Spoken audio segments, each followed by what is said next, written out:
dạ lẹ vô đi cho phát đi vô thì lẹ cho phát cho phát đi vô thế mày hao mày hao tôi tai mũi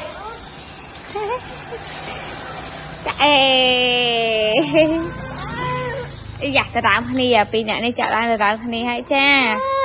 dạ dạ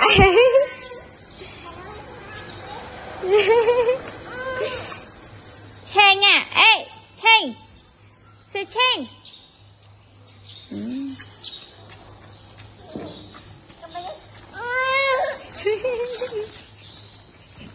nên là anh xin đăng như video